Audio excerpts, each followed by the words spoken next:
Australia. Thanks for being here tonight on episode 558. Very welcome. Greetings, everybody. Hope everyone's well.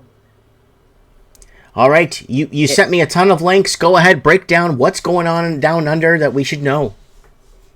Well, you've already mentioned quite a few of them that I sent you. Mm-hmm. More that's in the news. Again, more violence using knife crimes. It seems to be hurtling upwards again. Government's trying to do everything they can to suppress it, but what they're trying to implement doesn't make sense. No wonder they get criticised by Elon Musk, yeah? Yeah. Because they're so backwards. And that's Yep. why they're trying to put all these censorship laws in, because people like Elon wants to keep all of that kind of open. And he won't take shit from our Prime Minister. He's too powerful. Yeah. Yeah. So that's one of the things. What else have I got here? Our Labor government wants to axe $3 billion of university debt. So if you're a uni student with 100K HEX debt over your head, they're going to give you a little reprieve. Well, I think that would be in line for those who actually follow the status quo and complied with the state. Well, yes, but why does a university degree have to cost 100K these days? That's just because it became federalized, right? Once the government took the debt of student loan debt and took it away from the banks and federalized it, they made it easier for everyone to get student loan debt and made it harder for everyone to pay back. And you can't go bank in Canada. This is Canada. You can't go bankrupt on your student loan debt. I'm not sure in Australia. I know for a fact that if you do have a student loan, as soon as you start working, you need to pay that back. You basically pay them back before you earn anything. So it's one of those cycles that if you don't understand the logistics of it, you can get into it and you can be paying off these debts for years to come. Mm-hmm. So again, we're not educated enough on when it comes to handling our debts and how we get tied into these things. It's like everyone complaining at the moment now that all the fixed rate mortgages have now become variable rates. They're saying that so many people are going to foreclose on their mortgages because they're going to have to hold on to them anymore. Well, 6 years ago, all these years, we've been warning people about this step by step. Even in Australia, every country, English-speaking country, we've been trying to create that and show people, hey, look, calculate your total debt service ratio, calculate your CGS, calculate, because you won't be able to afford to buy food, right? And really ironically, in 2019, homeowners were given vouchers for food banks because they couldn't already afford their mortgages back in 2019, and that's before they pulled the trigger on the pandemic. I still remember making that video. Exactly. And look at who they've targeted, all the middle class working people. And now they're suggesting that all of these jobs are now on the line. They're talking about a recession. Some ratbag came on the TV, some business analyst the other day, and said that we should all stop spending in Australia so that we can encourage a recession to occur. It would be better for us. Now, hang on a minute. Why do we have to go into a recession? Because our government has just pledged all this money to Ukraine, but they can't fix the problems here. I got some bad news for you, Gold Dust. Australia's been in a recession since 2019. I agree. And even before that, if you ask me. And it's heading to a depression. Australia is in a recession. Too. It's on its way to a depression. And what's the difference? I agree. You will find your vehicle or your furniture out on the street. That's what's the next step. I agree, because there's too many of these so-called rules that they implement. It's like at the moment, people are trying to overturn the tenancy laws because apparently landlords can now evict you for no reason at all. So that's also increasing the problems with the homelessness. Mm-hmm. And then when you look at how they try and alleviate it, they come out and go, okay, how about we introduce house sharing or letting of rooms out so that people can have places to live. But that's not the responsibility of the general public. And all of these so-called buildings and things that they're supposed to build, how are they going to do that when the building market's completely collapsed? How Right. many building companies have we lost? 300 building companies since the start of the year. Mm-hmm. So who's going to build all this stuff? I bet you. Mm-hmm. You know, they've got it so left field. It's a surprise we haven't gone under sooner. Mm-hmm. When you think about it. And now, as you said, you implemented the fact that now businesses are using every excuse to get out of using cash. Mm-hmm. Now, come on, how many pieces of paper go through millions of people's hands every day? It wasn't a problem up until now, but then if you already look at it, our government's already signed the program for the WEF to go cashless. Yep. They've already done it behind our backs. And I don't think many Australians know that. And I'm willing to bet a shiny nickel that a lot of these people that are in power in Australia were all selected. A lot of them didn't get elected.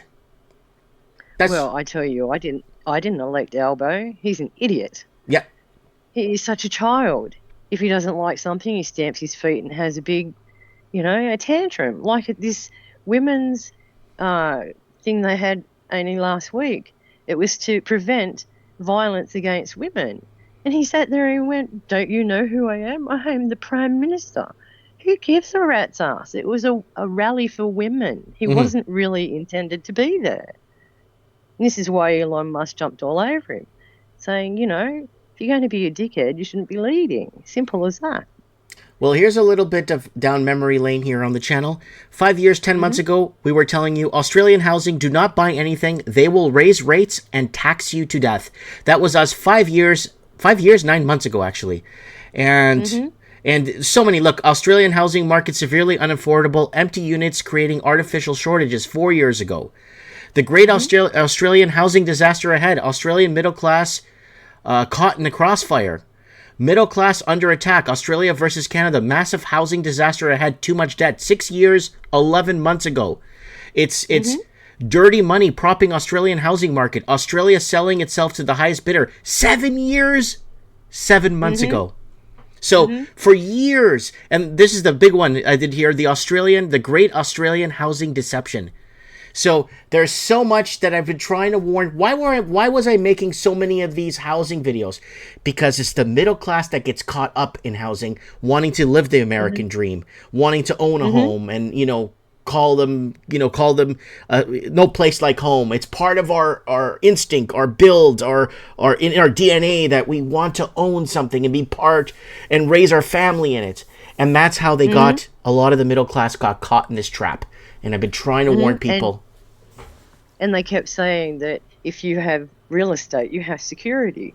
Not anymore. I knew back in 2015, that's why I sold my house back then. Because I could see that the market was going through this transition.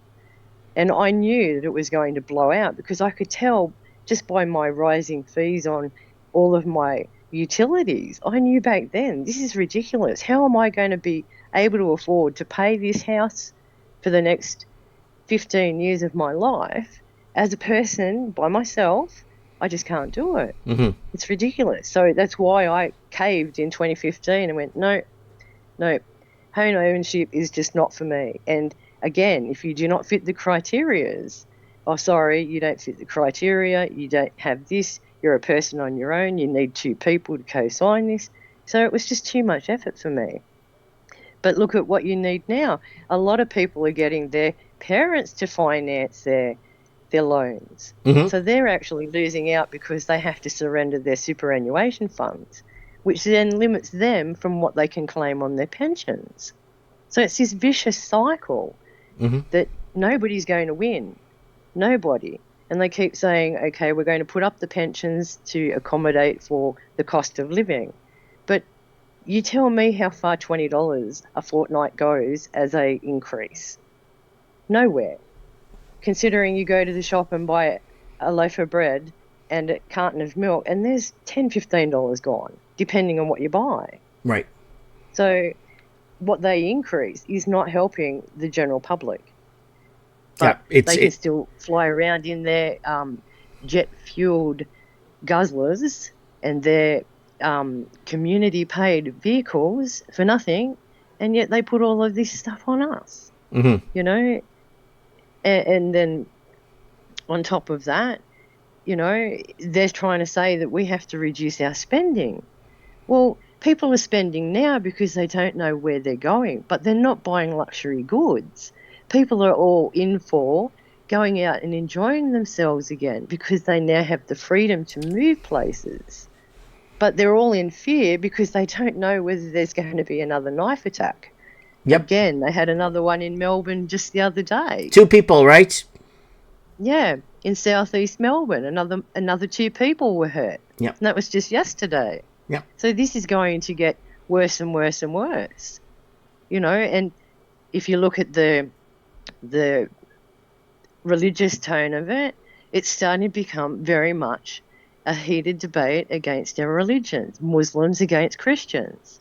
Oh, and it's only that's an getting Australian. fueled more and more. It's only getting fueled more and more because of this Palestine-Israel debate. Yes, and this is a wet dream for Canadian governments, all governments all over the world, is to get us to fight over religion in our own countries. That's what they want. They want to divide us so much. And if people could just watch that video that got taken down on every platform, how Hamas got played, because Hamas got played, guess what? You guys got played. And no one, that video got taken down from every single platform. Everyone. And I finally put one back up that says this video was taken down. Did you manage to see that 2-minute video? No, I did. Okay. Yes, I did. So, but that's what I mean. They are the ones who can sit here and want to control the narrative.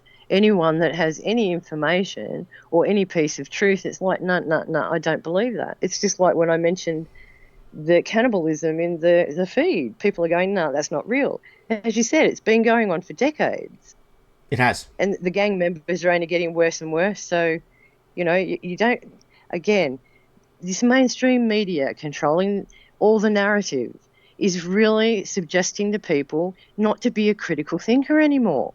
This is how it's reported, and it's the language that's being used. You know, they seem to know exactly how to hit a person's raw nerve.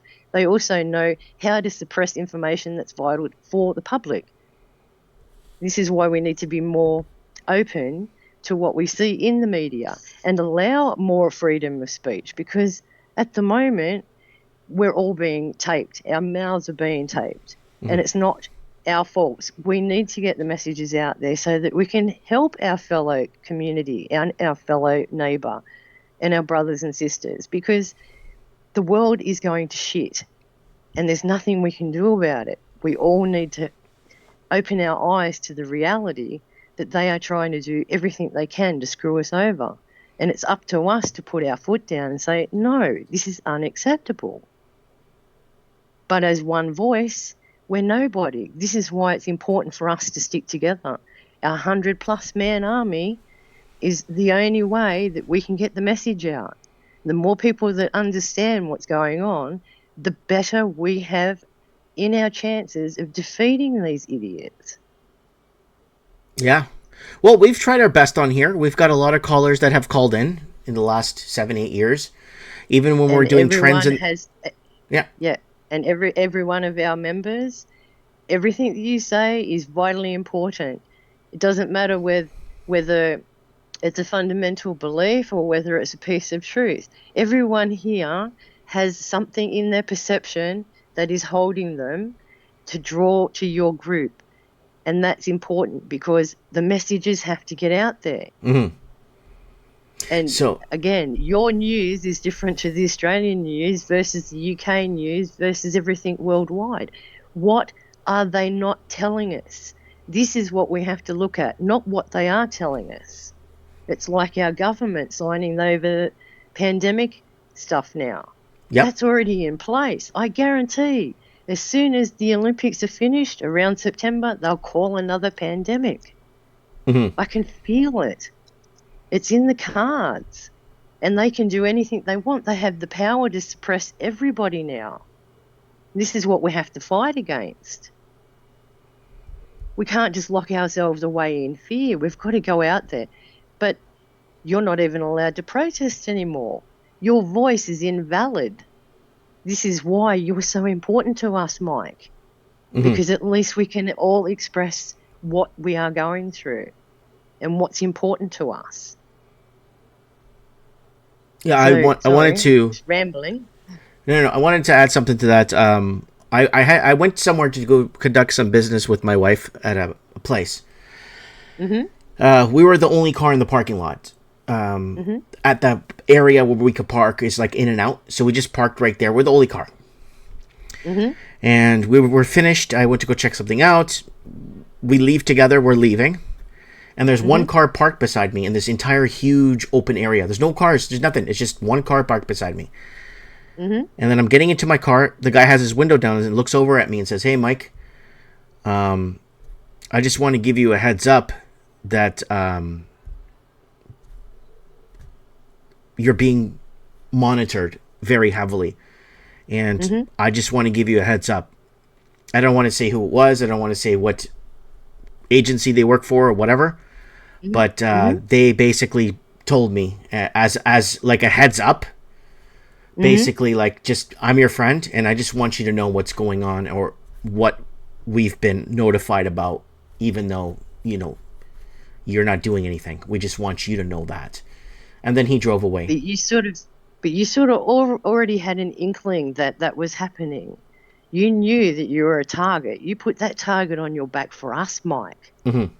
This is why you're our Rumble hero, because you're putting it out there. You have put yourself in line. And that's why we appreciate you so much, is that you are the person representing all of us as well.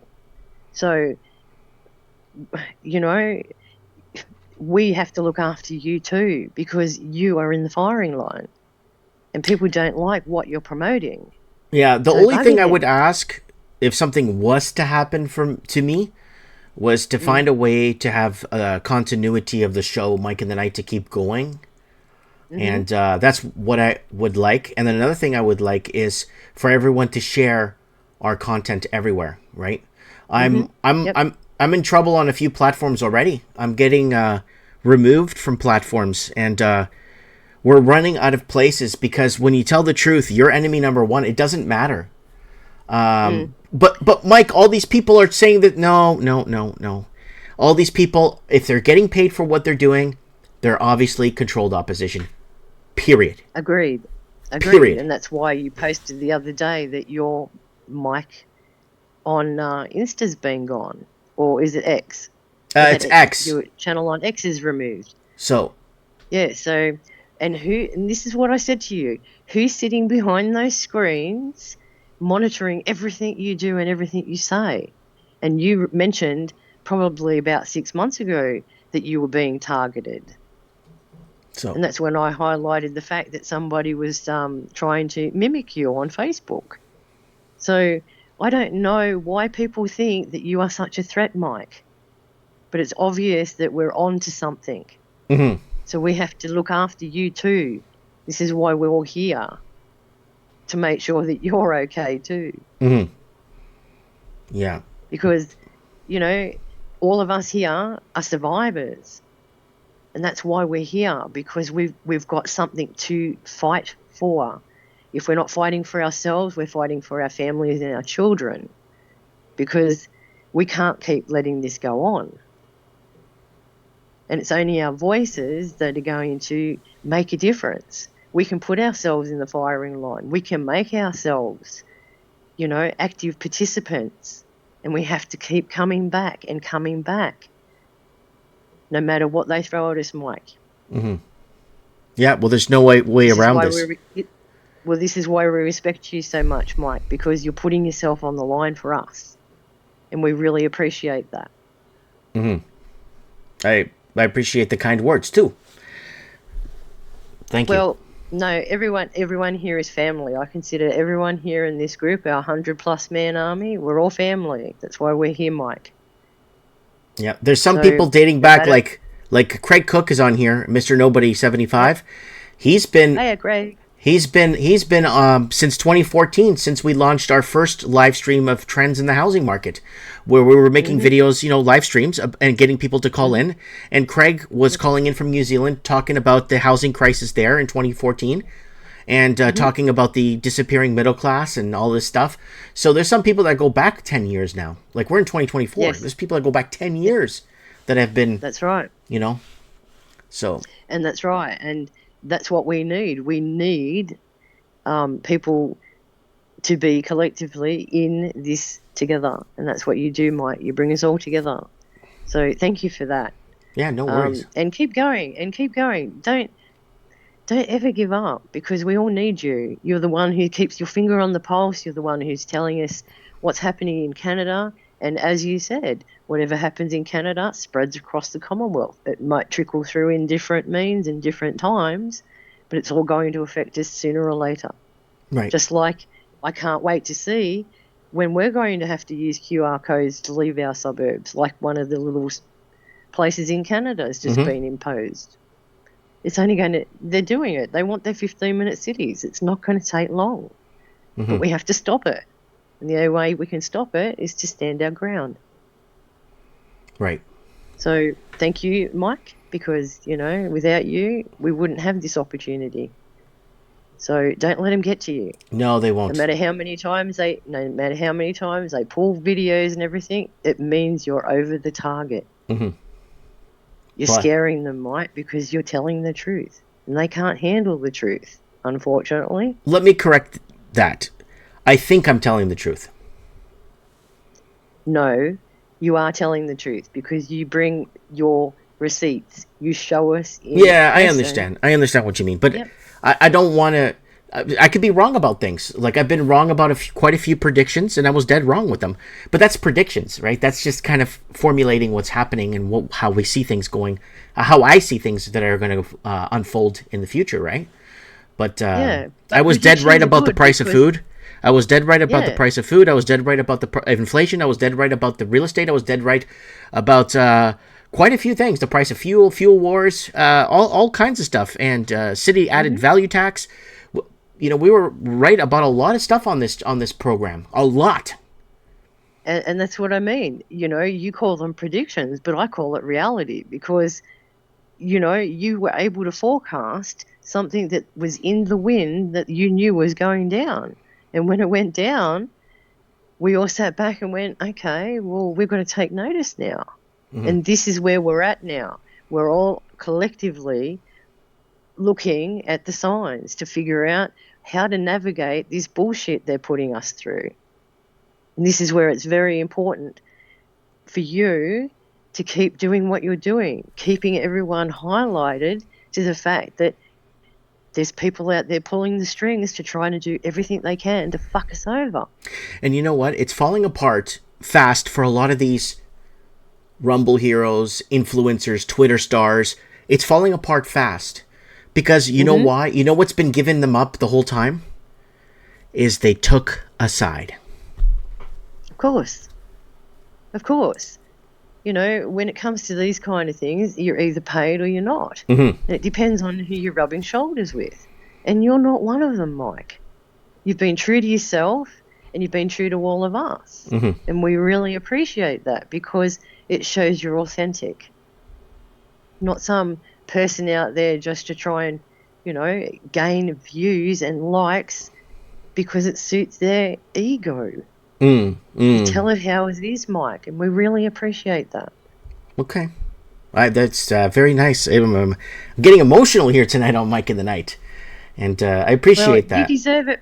Well, look, you deserve it, Mike. You've put in the hard yards, you've put in the hard years, you've taken all the knocks, you've had all of the threats.